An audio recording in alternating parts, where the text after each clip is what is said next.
ya viene plena y bendecida. Canal 27. Predicamos la verdad. Y estamos concluyendo nuestra serie Reforma y hoy estaremos hablando un poco de la vida de Lutero, Martín Lutero, el personaje que vino a revolucionar este nuevo espacio, un nuevo movimiento de profundizar en la palabra del Señor.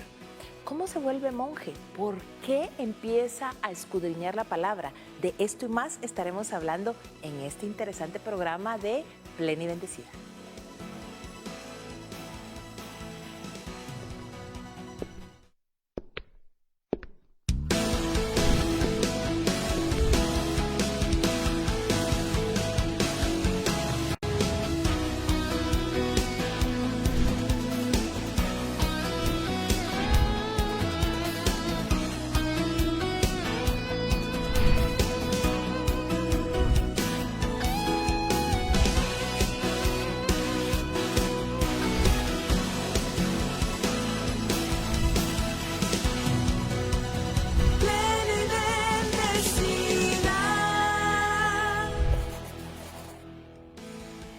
Bienvenida a su programa Plena y Bendecida. Mi nombre es Ligia de Dávila. Gracias por permanecer fiel a nuestro programa y a nuestra serie La Reforma. Estamos cumpliendo 505 años de Reforma, donde Lutero tuvo una participación protagónica, clavando 95 tesis. Pero hoy hablaremos de la vida de Martín Lutero, todo el proceso que le lleva a este nuevo movimiento donde entendemos que les llamaron luteranos, aunque a él no le gustaba mucho que le dijeran que era un grupo de los luteranos. Sin embargo, sabemos que él fue el protagonista de todo este movimiento. Así que muchísimas gracias por ser parte de estos programas porque son muy educativos. Nos ayudan a entender la historia del proceso de nuestra iglesia. Así que, ¿qué le parece si oramos y si le decimos al Espíritu Santo que nos ayude a entender todo esto que nuestro invitado especial, el licenciado Juan Callejas, nos decía? Es una experiencia agridulce. Por supuesto, lo maravilloso de tener la oportunidad de leer la palabra, pero todos los acontecimientos que vinieron fueron bastante fuertes. Pero en medio de todo eso, el Señor ha estado. Así que oremos y digámosle, Señor, que esta serie que está concluyendo el día de hoy, Señor, que sea de bendición para nuestras vidas, entender por qué ha sucedido lo que ha sucedido, pero al final que el resumen de lo que estemos platicando el día de hoy sea que todo se trata de ti, Jesús. Se trata de tu vida sobre esta tierra, del sacrificio en la cruz del Calvario, del derramamiento de sangre. Tú eres, Jesús, el más importante. Tú eres el amado de nuestro corazón y nuestro anhelo es llegar a la estatura de la plenitud de lo que tú fuiste y sigues siendo en nuestras vidas. Que todas estas enseñanzas nos ayuden a entender que aparte de ti, lo más importante también es el amor. Señor, te amamos y queremos que toda nuestra audiencia entienda y comprenda que tú eres el más importante. Gracias, Señor. Te bendecimos en el nombre de Jesús. Amén y amén. Y continuamos con este hermoso programa de Plena y Bendecida.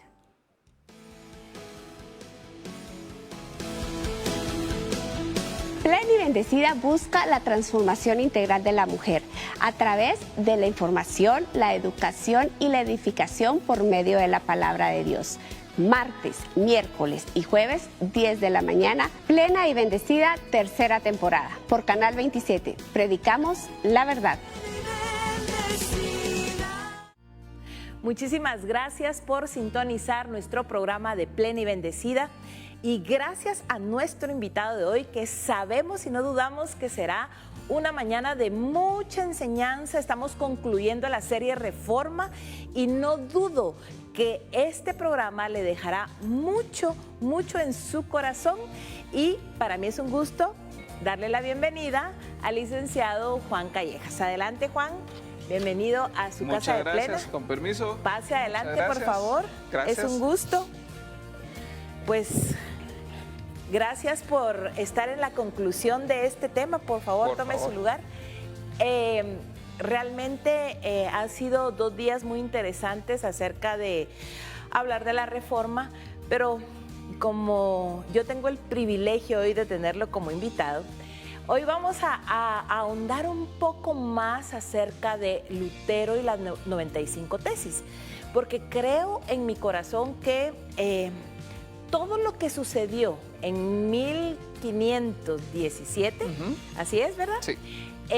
Vino a revolucionar y vino a hacer cambios importantes a nuestra temporada, a este siglo XXI, ¿verdad? Que estamos viviendo en este momento. Entonces, hablemos un poco de Lutero.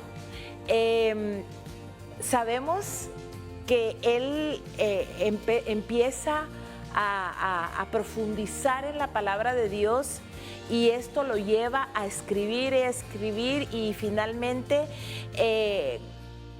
clavar las 95 tesis en una iglesia muy importante de Alemania.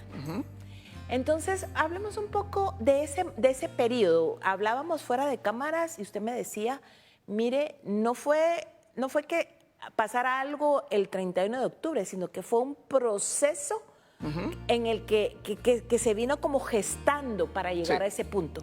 Hablemos de ese proceso, por favor, y de las 95 tesis. Pues sí, realmente el 31 de octubre de 1517, ya 505 años, ¿verdad? Una fecha sumamente importante para la historia del cristianismo, para la historia de Occidente, diría yo. Fue un momento que pareciera para nosotros haber sido explosivo, pero realmente tomó bastante tiempo que esa mecha realmente prendiera el fuego que nosotros hoy celebramos. Lutero en ese tiempo, él era catedrático en la Universidad de Wittenberg en Alemania. Él ahí servía como maestro, como profesor de teología, de Biblia. Él ya llevaba bastante tiempo de haber estado estudiando. Recuerden que él, curiosamente, dejó estudios de abogacía. Él iba a ser abogado, su papá era minero y él pues trabajó mucho para que su hijo fuera abogado. Empezó a estudiar Derecho y una noche tormentosa, muy asustado por los truenos y los rayos eléctricos, Lutero pegó un grito al cielo y dijo: Santa Ana, sálvame y me convertiré en monje. Y dicho y hecho, se convirtió en monje, llegó a un monasterio agustino,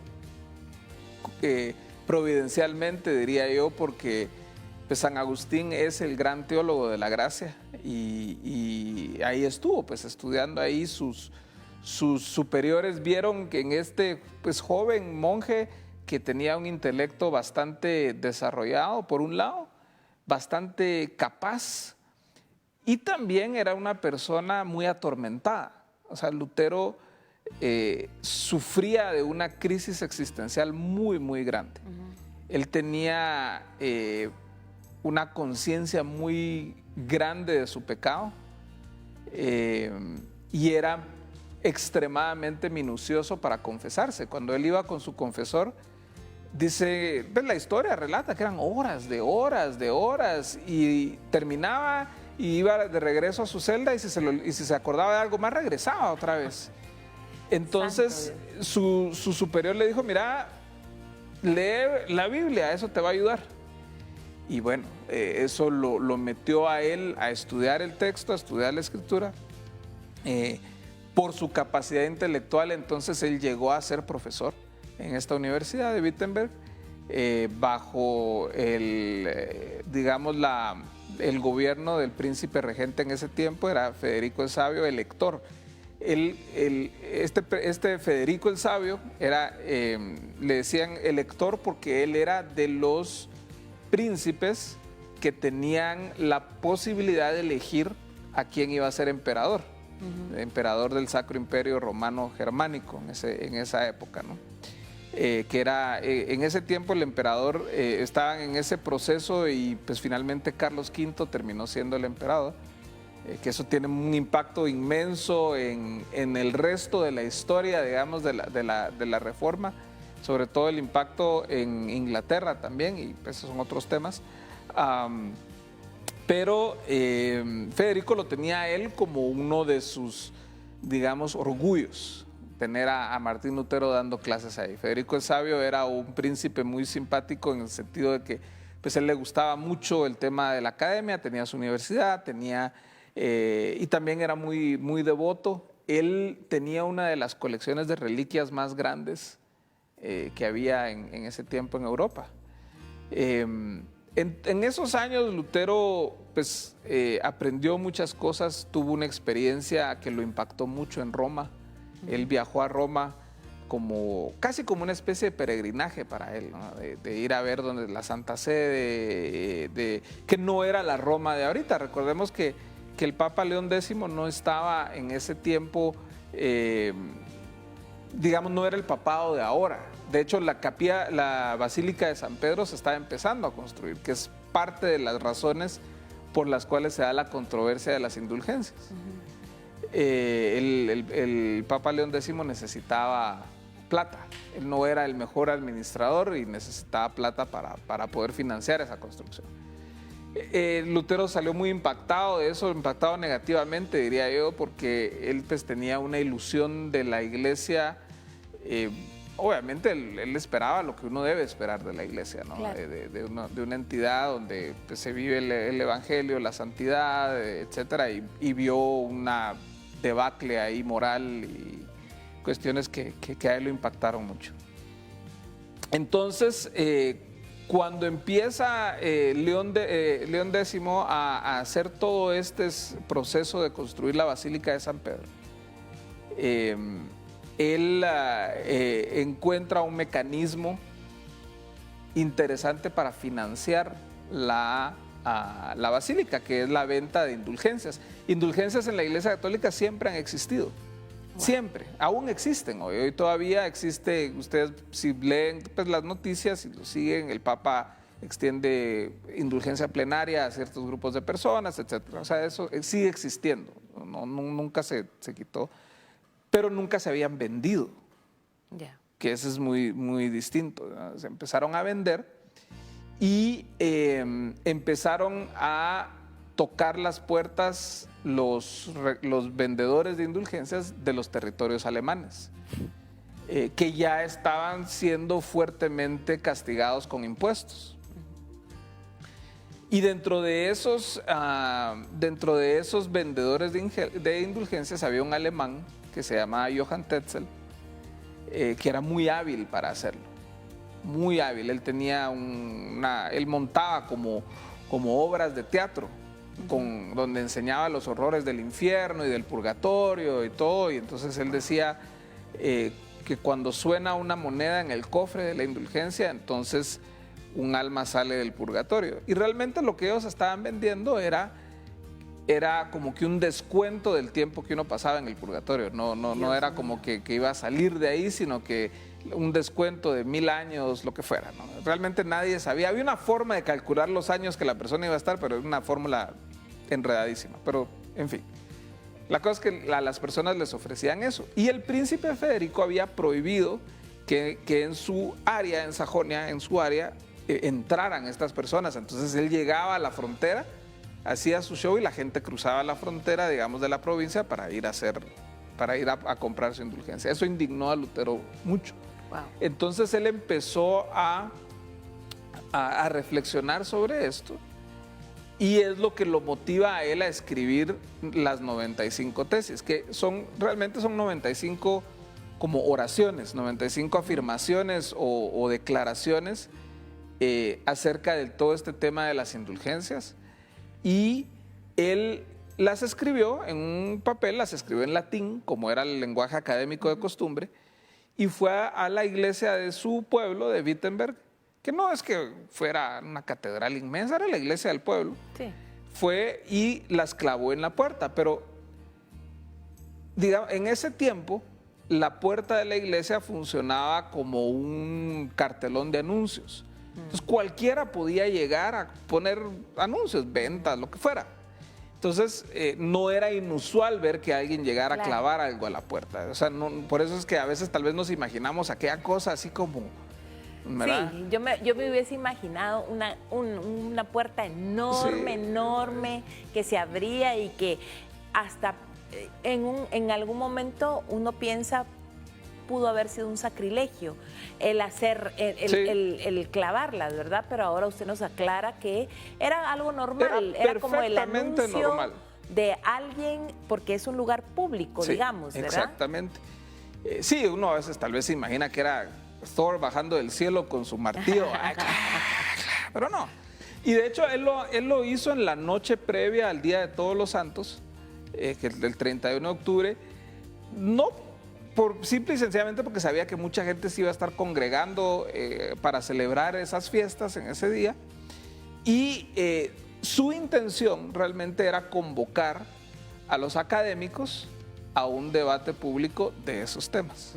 Eso era lo único que él quería, era, miren, estas son mis ideas, quisiera que nos sentemos a conversar de ellas. Necesito preguntarle con respecto a las indulgencias. Sí.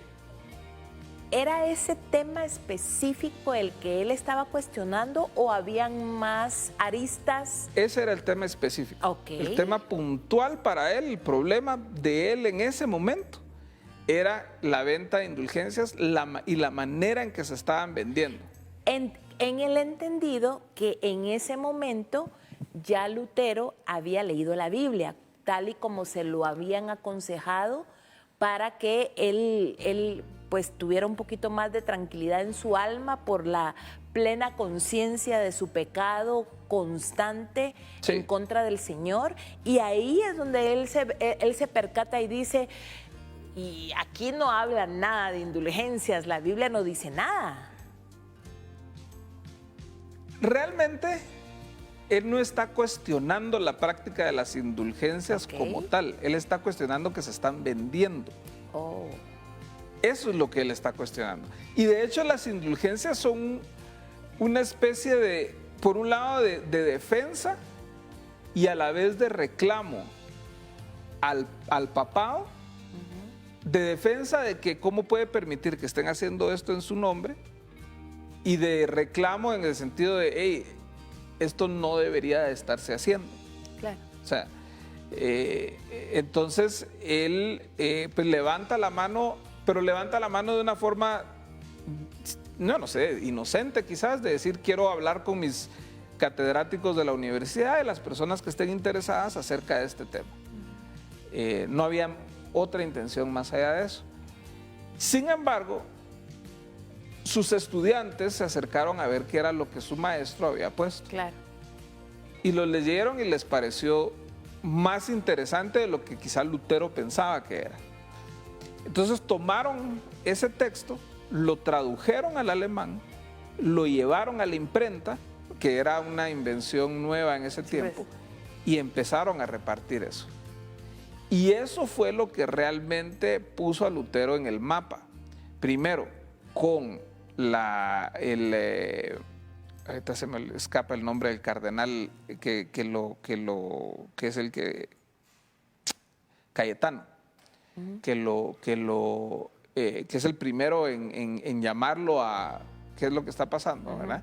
Y que eventualmente llega a Roma el reclamo de Lutero. Claro. Y el Papa León X le dice, este es otro fraile borracho alemán, ya se le va a pasar, ¿verdad? Hasta que se dieron cuenta que no, que no se le pasó. Entonces, realmente es un proceso que lleva tiempo. En el ínterin, Lutero sigue escribiendo otros textos. Escribe un tratado sobre la indulgencia y la gracia.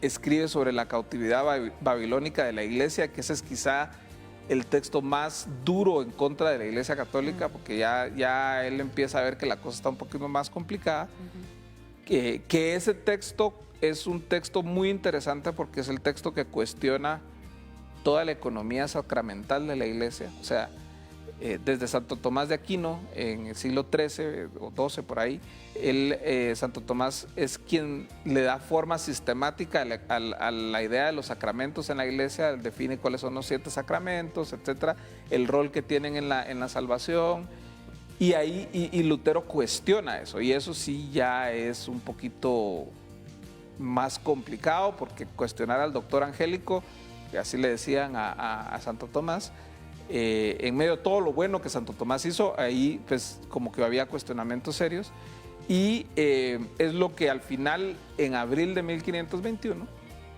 hace que le hagan este juicio, un juicio eclesiástico, apadrinado por el emperador Carlos V. Y ahí lo juzgan, le piden que se retracte de todos sus escritos, lo que había escrito hasta la fecha, etcétera. Y ese es el momento realmente en abril de 1521 cuando Lutero rompe con Roma. Así que, o sea, él le tomó un proceso de 4 años, nunca lo buscó, nunca lo quiso hacer, no le dejaron opción y rompió con Roma, y pues ya él empieza a darle forma con algunos de sus seguidores y amigos y todo a lo que en ese momento pues, se llegó a conocer como la Iglesia Luterana, que no le gustaba a él que le dijeran eso. Pero lo identificaba, pero al final de lo alguna identificaban manera con él.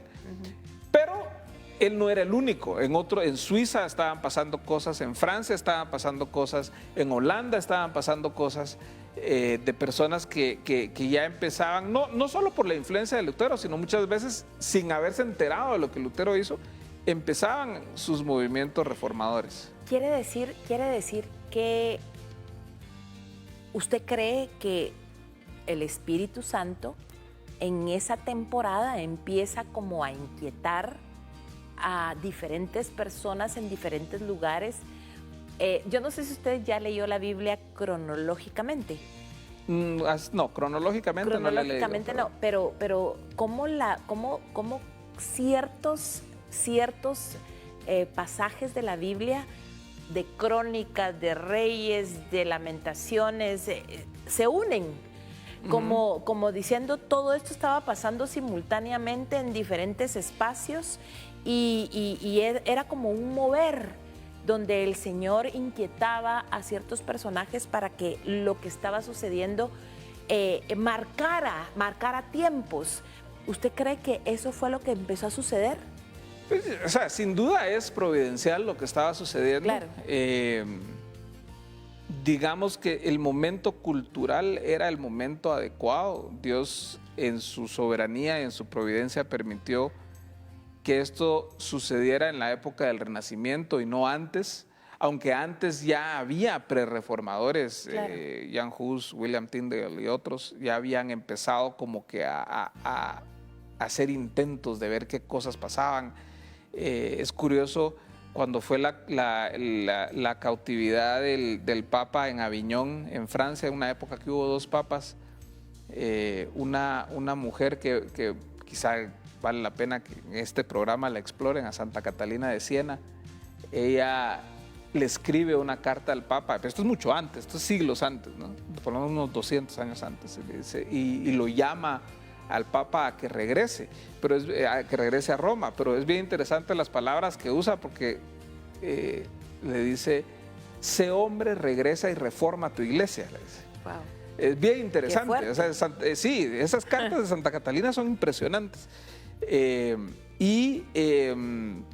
sea, ya habían como que, pero la cultura ya lo había permitido, ya lo permitió en esa época. ¿Por qué? Porque en esa época empieza a surgir el pensamiento humanista, que no es mala palabra decir pensamiento humanista, unos ahí se ponen nerviosos, no se pongan nerviosos. Ese pensamiento humanista empieza a redescubrir una idea que se había perdido, que es la idea del individuo, o sea, la persona en tanto individuo, capaz de tomar decisiones, capaz de... empieza también a redescubrirse o en medio del humanismo, digamos, y de ese redescubrimiento de la capacidad de la persona humana, los pensadores, filósofos, teólogos y todo de la época empezaban a decir, hey, no necesitamos que Santo Tomás nos traduzca todo, podemos nosotros regresar a las fuentes. Y entonces ellos empiezan a redescubrir la patrística, o sea, empezaron a leer a los padres de la iglesia y empezaron a leer la Biblia por ellos mismos. ¿Usted cree que entonces ese acto de iniciar una lectura profunda en la palabra empieza a generar ese despertar, ese cambio, ese no está correcto lo que está haciendo?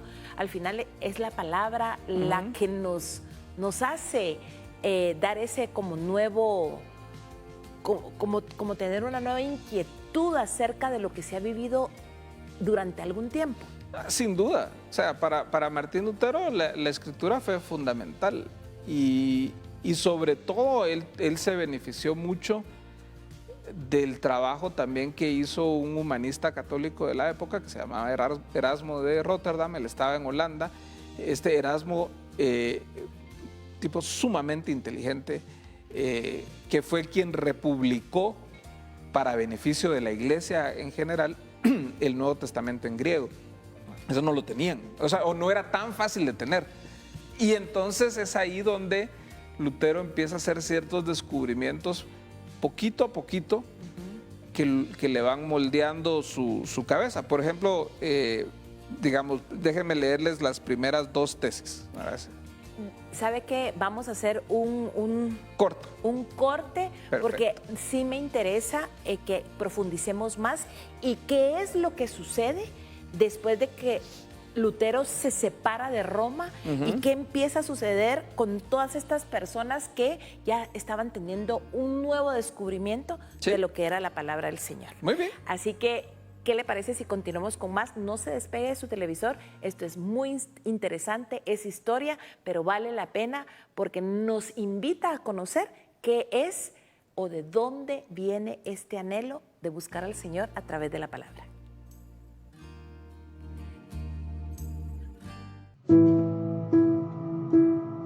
Amado televidente, quiero pedirle que me permita hablar con la Iglesia Cristiana Evangélica de Guatemala, con el cuerpo de Cristo en nuestra amada patria. Estamos en un grave problema. Canal 27 puede irse del aire en cualquier momento. El telepuerto satelital que ya han escuchado hablar de él fue bendecido por Dios durante 18 años, milagrosamente funcionando. Pero ya no está para continuar y desconocemos cuánto tiempo más va a tardar el aparato que aún mantiene vigente la señal de nuestro telepuerto actual. Hemos hablado, iglesia linda, de que necesitamos adquirir uno nuevo, pero no tenemos telemaratones, que eran la forma que Dios nos daba para adquirir nuevos equipos. Y el canal tiene la mayor y la mejor tecnología de un canal de televisión gracias a las telemaratones. Pero ahora, sin la telemaratón, no es posible adquirir el repuesto, no, porque no hay repuesto. El nuevo telepuerto para continuar en el aire. Confiando en que usted ama al Señor, dueño de esta obra, vengo a pedirle en el santo nombre de Jesús que pueda ayudarnos. Necesitamos la cantidad que en un termómetro que usted va a ver representa en el momento en que le estoy hablando el porcentaje que hemos alcanzado hasta hoy. Si seguimos a ese ritmo, puede que no tengamos canal porque no tenemos suficiente para adquirir el telepuerto. pero confío en que Dios me está permitiendo hablarle al corazón suyo, recordándole, hermano, que este canal no es de ninguna iglesia, no es de ningún hombre, sino de Dios y de su cuerpo aquí en Guatemala. De usted, hermano y hermana en la fe, para la gloria del nombre, que es sobre todo nombre, el nombre de Jesucristo. Necesitamos sembradores de fe. Sembradores de fe significa que dan un aporte, una ofrenda, como lo hacíamos en las telemaratones, significativa, lo que podamos dar con amor y gratitud para llegar a un monto mayor y crecer con el termómetro para poder comprar el telepuerto satelital. Por ello, les pido con todo mi corazón que tomen la decisión de ofrendar. Ustedes saben dónde pueden depositar, porque en pantalla tienen en dónde colocar la ofrenda, ya sea por la vía virtual, por la banca electrónica, por la vía personal, pero hacerlo creyendo que Dios nos permitirá que antes de que el canal no funcione, tengamos el telepuerto establecido, instalado y nos dure el tiempo que Él permita hasta su segunda venida, si es su voluntad. Hay una palabra final que quiero darles con gratitud a todos los que han hecho posible que llevemos este porcentaje hasta hoy. Benditos, benditos, benditos sean. Están dando para que otros se salven. Están dando para edificar a la iglesia. Están dando para que tengamos la presencia del Evangelio en nuestra amada Guatemala, para reconciliarla con Dios, como es el eslogan, como es la frase que hemos usado desde que el canal nació. A ustedes, reconciliadores de Guatemala con Dios, mi gratitud, la gratitud de todos los cristianos que recibimos la bendición de las ofrendas que han dado, confiando en que alcanzaremos el valor del telepuerto al 100% del termómetro, para la gloria de Él y bendición de nuestras vidas, al saber que se salvarán miles más, porque el canal sigue haciendo la obra que Dios le encomendó. El texto sagrado y único que mencionaré: mas buscad primeramente el reino de Dios y su justicia, y todas estas cosas os serán añadidas. Confiemos en que Él nos proveerá. Les amo y les bendigo con todo mi corazón, en el nombre precioso de Jesús.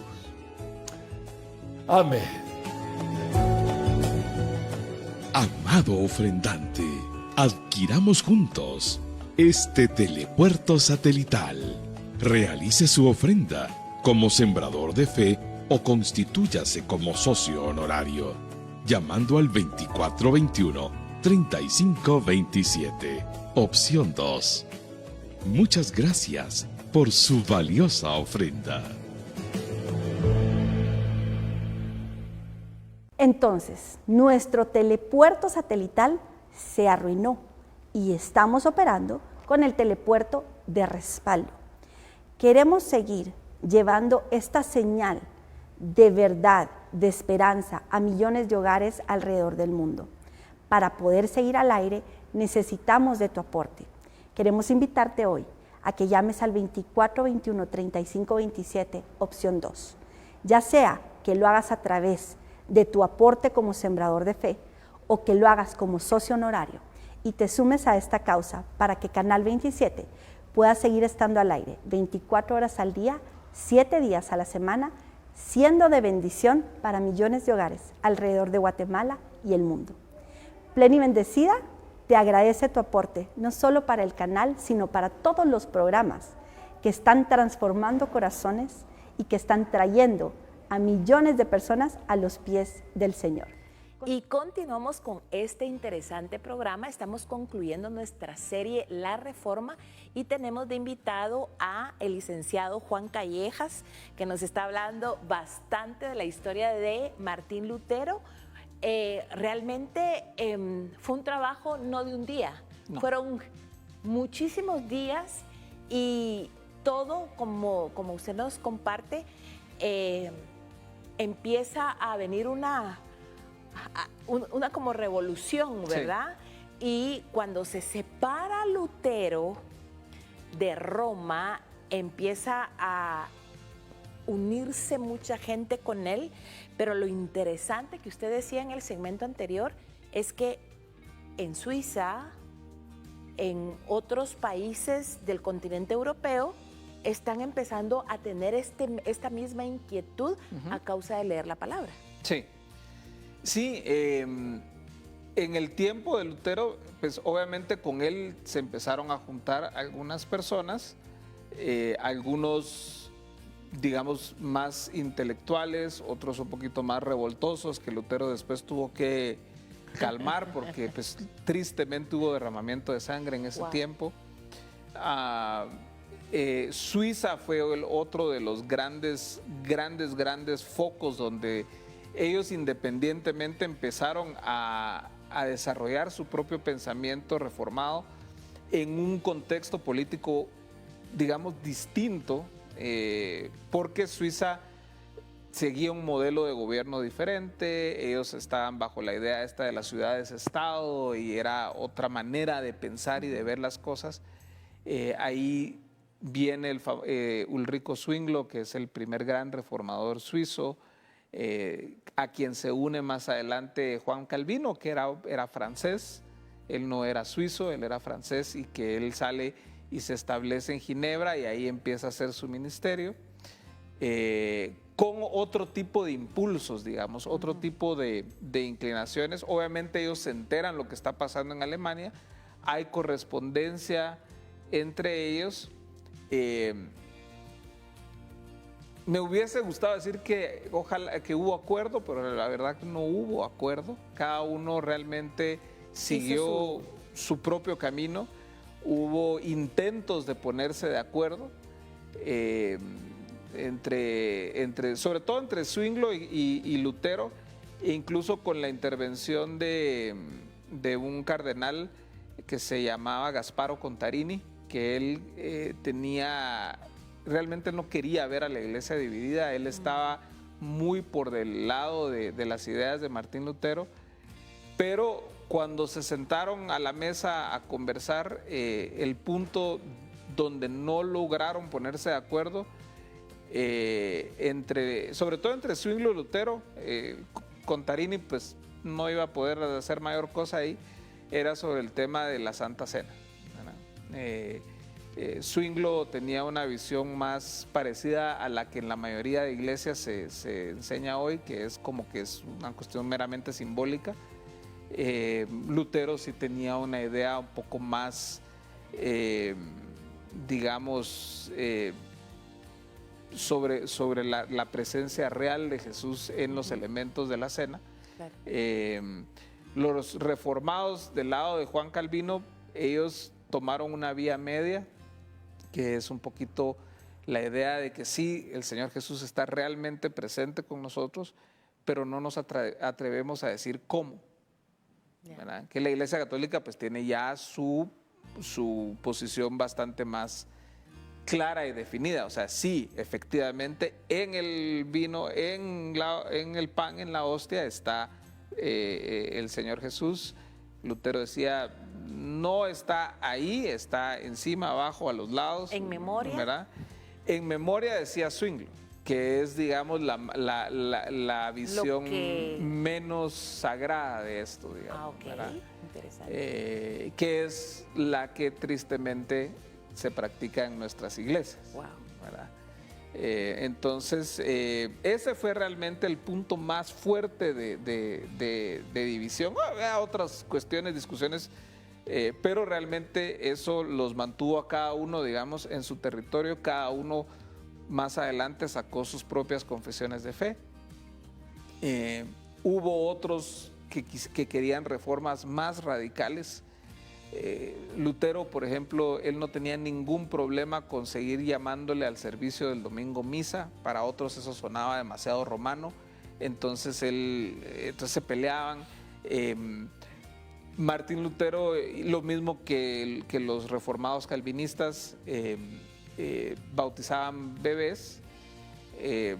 Hubo un grupo de radicales que se llamaban anabautistas, que ellos no querían tener nada que ver con eso, por dos razones, una política y otra teológica. Digamos, política era porque en ese tiempo, en el tiempo de la cristiandad, en el tiempo de... Recuérdense que el imperio no se llamaba el Imperio Romano Germánico, sino era el Sacro Imperio Romano Germánico. Entonces, bautismo y ciudadanía iban juntos. Ya. O sea, todo ciudadano es bautizado y todo bautizado es ciudadano. Para los anabautistas eso era sacrilegio, mezclar la política y la religión.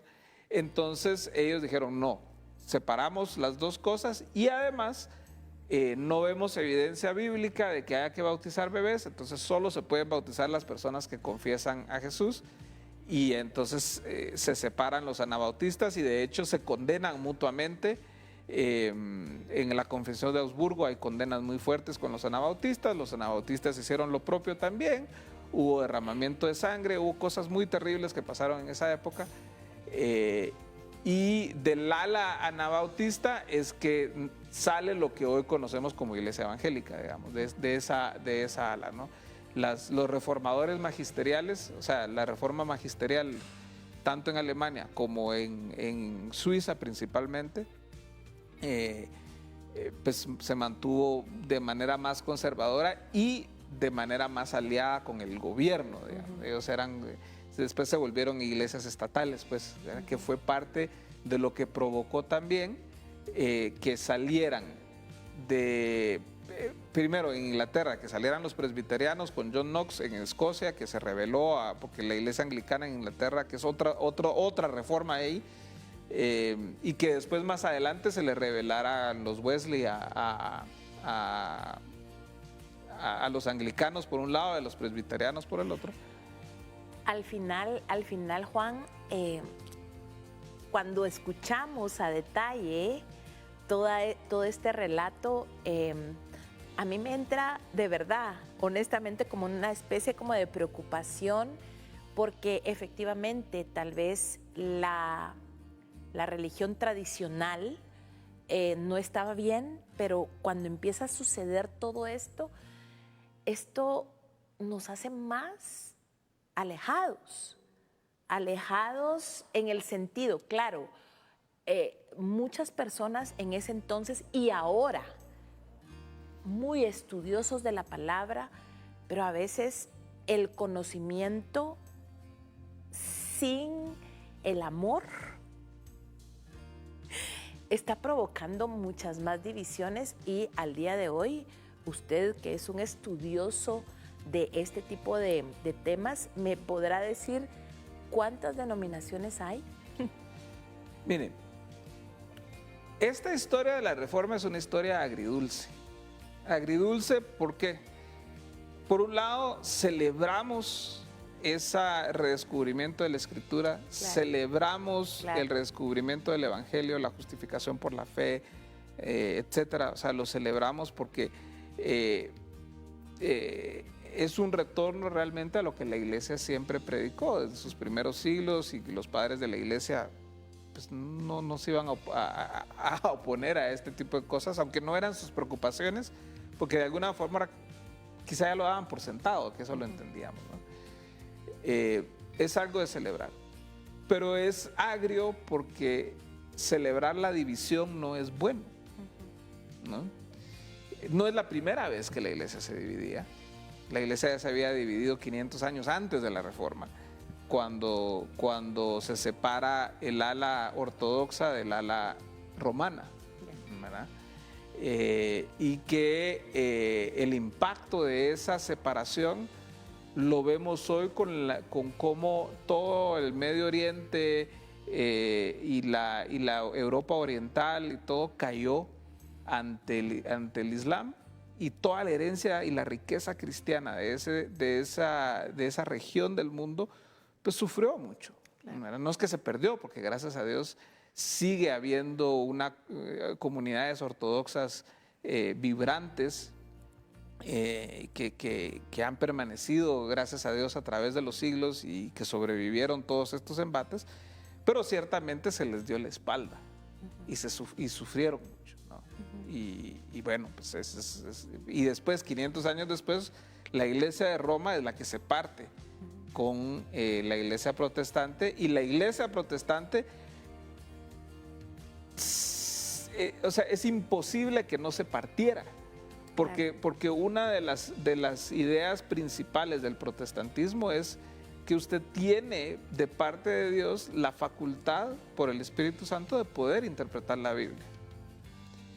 Y en esa multiplicidad de interpretaciones, pues obviamente es imposible que no haya divisiones. Claro, y me pongo a pensar, cada persona tiene una percepción de lo que lee, sí, de lo que siente.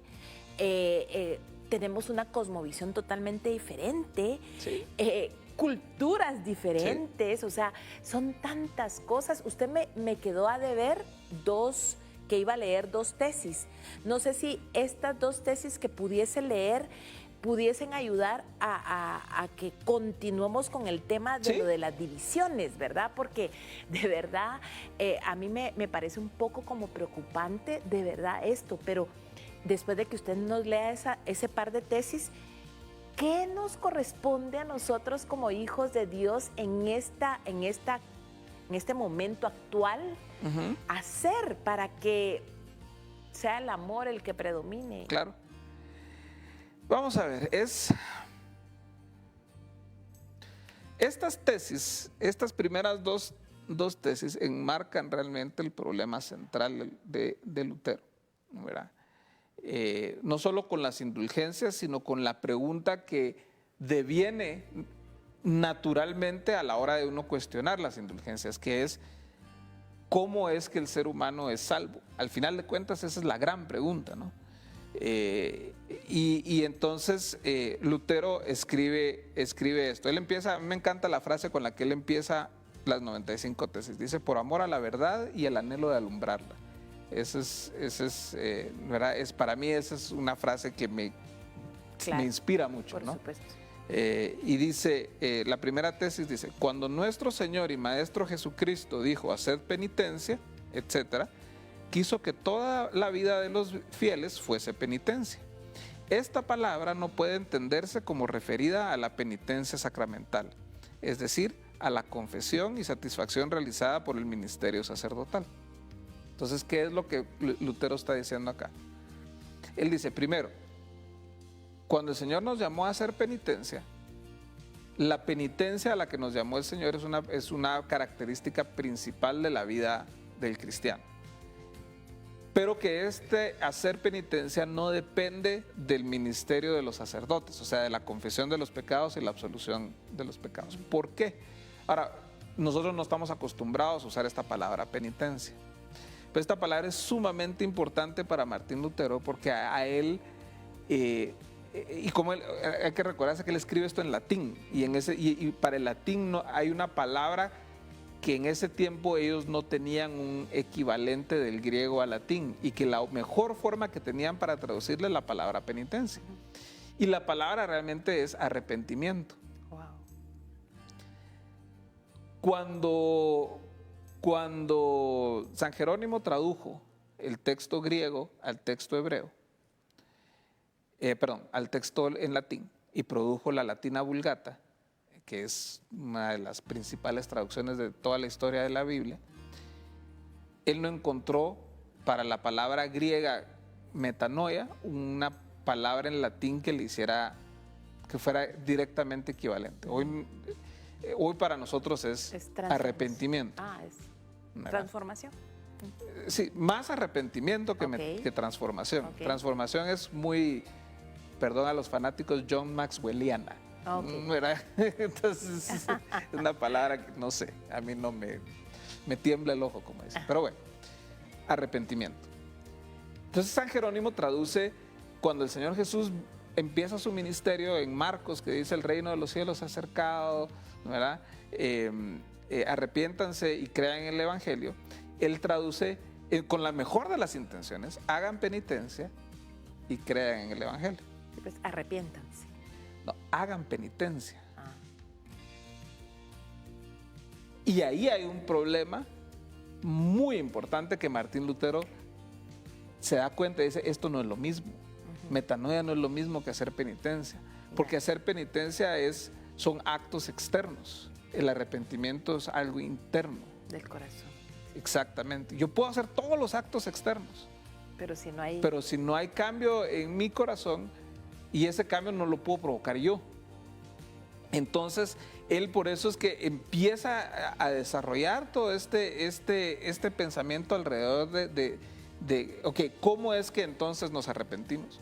¿Cómo es que entonces llegamos nosotros a ser justificados por Dios si no es algo que nosotros podemos hacer? ¿Verdad? Y él se queda trabado en un versículo de Romanos que lo atormenta por muchos años, que es Romanos 1:17, donde dice, porque en el Evangelio la justicia de Dios se revela por fe y para fe, como está escrito, mas el justo por la fe vivirá. Claro. Él era abogado o estudiante de Derecho. Entonces, y la idea que él tenía de Dios era del Dios que castiga. Claro. ¿Pero por qué? Porque nos llama a hacer penitencia. Es que es perfectamente lógico lo que él pensaba. Sí. Pero él de repente empieza a leer el Nuevo Testamento en griego y empieza a ver la justicia del Evangelio es por fe y para fe. ¿Qué quiere decir eso? No puede ser que solo sea así solo por creer. Y Romanos lo vuelve loco a él porque se da cuenta de que el tema y entonces no puede ser penitencia, tiene que ser otra palabra. Metanoia, ¿qué es metanoia? Arrepentimiento. Ahí le cambia totalmente la cabeza a él. Y eso es lo que provoca toda esta idea que es la bandera realmente del pensamiento luterano, que es la justificación por la fe. Somos justificados únicamente por fe a través de la gracia de Dios. Entonces, ese realmente es el punto central de Lutero. Lamentablemente, en otros grupos más radicales del pensamiento protestante, no era suficiente eso. Claro. Ellos estaban, y con justa razón creo yo, estaban muy preocupados por la decadencia moral. Entonces ellos decían, no.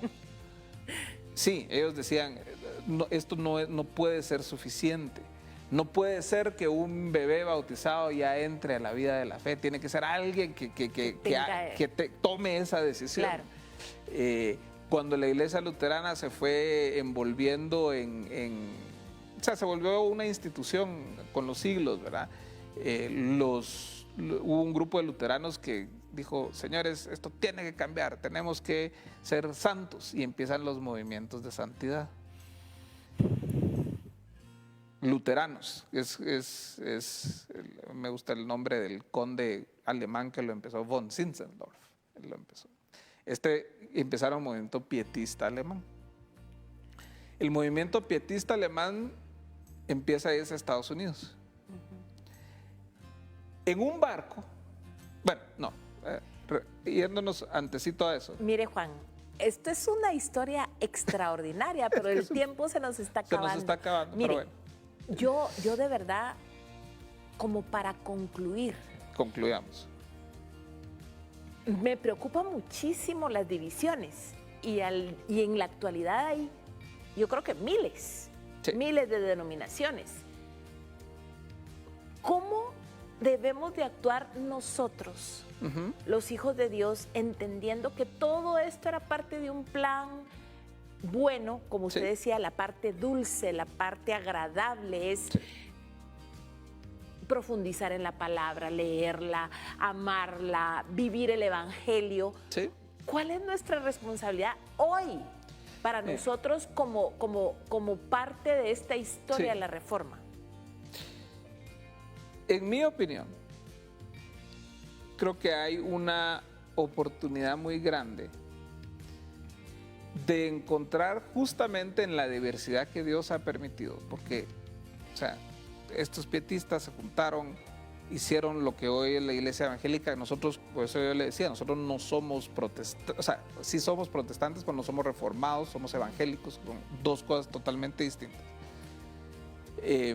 hay una oportunidad justamente de unirnos si nos centramos en las cosas que sí pueden unir y dejamos de un lado las cosas que no pueden unir. Por favor. ¿Qué cosas sí pueden Ajá. unir? El Señor Jesús le dijo a sus discípulos: conocerán que son mis discípulos por el amor que hay entre ustedes. Ahora, el amor tiene una base, que es la verdad. Es en la búsqueda intensa y honesta de la verdad, de las cosas que importan, la que nos va a poder unir. ¿A qué me refiero con esto? Se la atribuyen a San Agustín y a un montón de personas esta frase, pero dice, pero realmente no se sabe realmente quién dijo, en las cosas principales unidad, en las secundarias libertad pero sobre todas las cosas el amor. Las cosas principales de la fe son las cosas, y esto le va a sonar extraño al mundo evangélico porque el mundo evangélico vive totalmente desconectado de su historia. Pero los mejores resúmenes de cuáles son las cosas centrales de la fe cristiana están en los 4 credos importantes de la iglesia: el credo de los apóstoles, el credo de Nicea, el credo de Calcedonia y el credo de San Atanasio. En esos credos está establecido quién es Dios, quién es Jesús, para qué vino, para qué la iglesia, ¿verdad? ¿Cuál es el propósito de la iglesia al final, ¿no? Si podemos volvernos a encontrar ahí, creo que podemos unirnos. Si buscamos la unidad en aquellas cosas que no son centrales para la fe, vamos a seguir peleados siempre. ¿Usted bautiza bebés? ¿Usted bautiza adultos? Buenísimo, platiquemos. ¿Usted celebra Navidad? ¿Usted no celebra? Buenísimo, platiquemos. ¿A usted le gusta chunga chunga? ¿A usted le gusta alabanza contemporánea? ¿A usted solo quiere cantar salmos? Sentémonos y platiquemos, ¿verdad? Esas cosas no son importantes digamos, en el sentido de que no son centrales a la fe cristiana. Son cosas que son particulares de nuestra denominación, sí, de nuestra confesión particular. Sí. A veces no sabemos cuál es nuestra confesión particular. Sí. Nuestras iglesias, habrá que ver cuáles tienen confesión de fe, cuáles no. ¿En qué cree nuestra iglesia? ¿Afirmamos la Trinidad? Empecemos por ahí. Mire, yo no sé si esto lo pueden editar del programa, se los dejo si lo quieren, si no lo quieren. ¿Cuántas personas aquí leen a T.D. Jakes? Pregunta. Un montón. ¿Cuántas librerías cristianas tienen libros de T.D. Jakes? Un montón. T.D. Jakes no afirma la Trinidad. Wow. No. Y la Trinidad ¿sí? es parte de lo que la palabra habla. Hace poco hubo un evento público muy grande, políticos, pastores, todo el mundo abrazándose. Y todos hablaban de Jesús y decían, Jesús es nuestro máximo líder, decían. Eso no une a los cristianos. O Jesús es Señor y Dios, o no es nada. Así es. Juan, yo quiero quedarme ahí. Ahí precisamente, porque creo que lo más importante que tenemos que celebrar en esta temporada de la celebración de la Reforma es Jesús. Todo se trata de Él. Sí. Todo se trata de Él. Y el 2, el amor debe prevalecer. Cuando uno sabe quién es Jesús, sí, y honra lo que Jesús hizo en la cruz del Calvario, sí, el derramamiento de sangre, el sacrificio que hizo Dios, sí, Padre, que dijo de tal manera amó, sí, Dios al mundo. Yo creo que ahí podemos decir todo esto que ha pasado por 505 años ha valido la pena. Sí. Ha valido la pena. Y de verdad yo le pido tanto al Señor que a través de nuestro programa y a través de Canal 27 las personas comprendan, porque una de las cosas que habla el pastor Luis Fernando Solares es eso: Jesús, Jesús, Jesús, Jesús, Jesús, y todo el mundo le dice, pero ¿por qué no habla de otra cosa? Porque Jesús es el más importante. Yo le voy a invitar a que se ponga sobre sus pies, nos vamos a poner sobre nuestros pies. Estamos terminando nuestro programa y si tiene algo muy breve que decir acerca de esto antes de que usted tenga la oportunidad de orar, pues tiene unos segundos. Solo quería leerles un parrafito y después les voy a decir quiénes lo escribieron para que vean las posibilidades de unidad que hay. En la fe, juntos tenemos la convicción de que la justificación es obra del Dios Trino. El Padre envió a su Hijo al mundo para salvar a los pecadores. Fundamento y postulado de la justificación es la encarnación, muerte y resurrección de Cristo. Por lo tanto, la justificación significa que Cristo es justicia nuestra, en la cual compartimos mediante el Espíritu Santo conforme con la voluntad del Padre. Juntos confesamos: solo por gracia, mediante la fe en Cristo y su obra salvífica, y no por algún mérito nuestro, somos aceptados por Dios y recibimos el Espíritu Santo que renueva nuestros corazones, capacitándonos y llamándonos a buenas obras. Entonces se publicó en 1999. Lo publicaron católicos y luteranos. Cuando nos sentamos a hablar, nos damos cuenta que es más lo que hay en común entre todos los cristianos, de todas sus distintas expresiones, que lo que nos separa. Y el punto central de nuestra unidad es Jesús. Nada más. Y qué lindo cerrar así esta semana de Reforma, porque todo se trata de Él. Así que le doy el tiempo para que ore. Muy bien. Segundos, por favor. Ok. Señor, te damos infinitas gracias por estos 505 años que conmemoramos la obra valiente de Martín Lutero y el trabajo que después hicieron los demás reformadores en favor de traerte de vuelta a ti, a la iglesia. Te damos gracias por tu palabra, porque la has preservado a través de los siglos, a través de divisiones. Te damos gracias por tu amor, te damos gracias por el Evangelio. Gracias. Únenos, Señor, como iglesia tuya alrededor del mundo, en sus distintas expresiones, en sus distintas maneras de hacer las cosas. Gracias.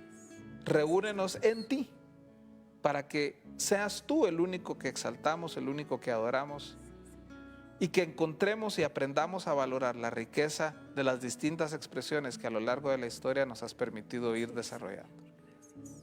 Te bendecimos y te damos gracias porque nos tienes en un lugar donde tu evangelio puede ser proclamado con libertad. Gracias. En el nombre de Jesús, amén. Amén. Muchísimas gracias, A Juan. ustedes. La verdad es que tanto que conocer, pero al final la conclusión tan bella. Sí. Todo se trata de Jesús. Así que muchísimas gracias por habernos acompañado en esta serie de la Reforma y nos vemos la próxima semana, donde sin duda alguna los programas serán de mucha bendición. Muchas gracias. A ustedes, muchas gracias.